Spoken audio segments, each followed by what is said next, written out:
So today's episode is different. We are not going to read, we are going to listen. Buven, are you ready? All right. Hi, Buven. My name is Lesego, and I am a 23-year-old commercial pilot student at 43 Air School. So, what I did for extra income, once I matriculated from high school, at the time, my parents didn't have enough money to take me to flight school. So, I kind of took a gap year where I started working as an administrator to earn extra income. I also then dabbled a little bit into modeling since I had a passion for it, and it was just like a fun hobby where luckily I was able to get paid for it. From there on, I started my training the year afterwards when my parents were a lot more financially stable. And the struggles I went through while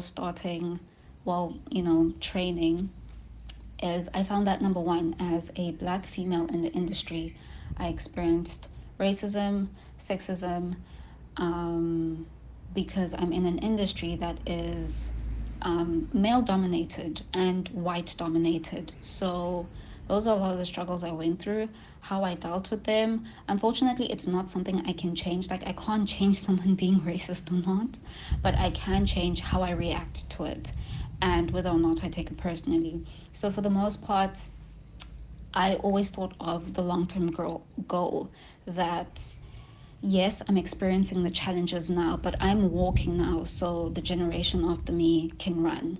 You know, I'm enduring the struggle right now so that, the generation after me can be more represented, be more represent, Jesus Christ, my English, be more represented in the industry, have more black pilots, female pilots, not just male and white pilots. Another struggle I went through was that I was in an industry where a lot of the people are aviation enthusiasts. And don't get me wrong, I love planes, I enjoy flying. But for me, that's not a hobby. For me, it's more of just a career. And I was in an industry where, for a lot of majority people, it is also a hobby. So before students even start training, they know quite a lot about the industry and the work. So if you're a newbie coming into the industry and training, a lot of people look at you in a snacks way where it's like, how do you not know that? Which kind of sucked because it's like, well, the whole reason I'm in training is to learn. I can't be a student who already knows. Then I wouldn't be a student who already knows everything, you know? I wouldn't be called a student, I would be a master. So that was another struggle. And from that struggle, I decided, you know what, for people like me, I'm going to start making videos to educate people on how to get into the industry, what it looks like once you are in the industry, basically helping people like me. I wanted to be the mentor I wish I had when I started in the industry and I was struggling and trying to find answers. Um, Luckily for me, with that passion of trying to help others like myself, my social media kind of blew up and I started making money from it. So now that is how I make an extra income on the side while I also study and train.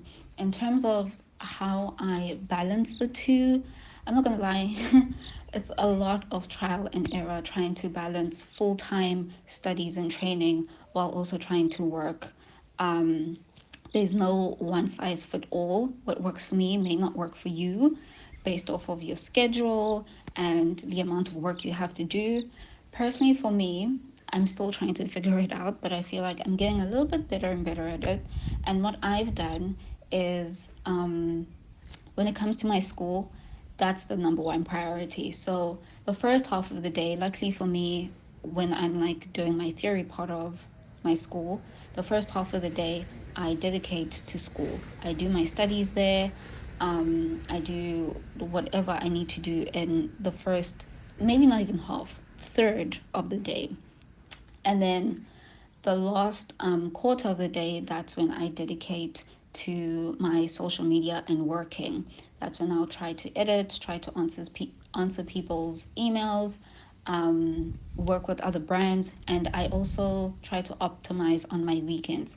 Luckily for me, how I'm earning extra cash is a passion for me, so I don't mind using my weekends to try work on my business.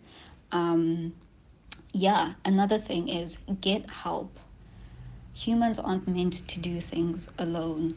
For me, getting help, such as like if, with, say, for instance, my business and the social media thing, I will hire people every now and then to help me with certain things, maybe with editing or invest in equipment that will cut my workflow in half. Instead of trying to create a poster from scratch, I would invest into buying a software where I can just like press three things, search a suitable what's it called? A suitable template, and then just enter my details. And instead of spending an hour on the poster, now I spent 10 minutes on the poster. So it's about finding shortcuts and investing in your craft or whatever work you're doing. And so far, that's how I found balancing works for me.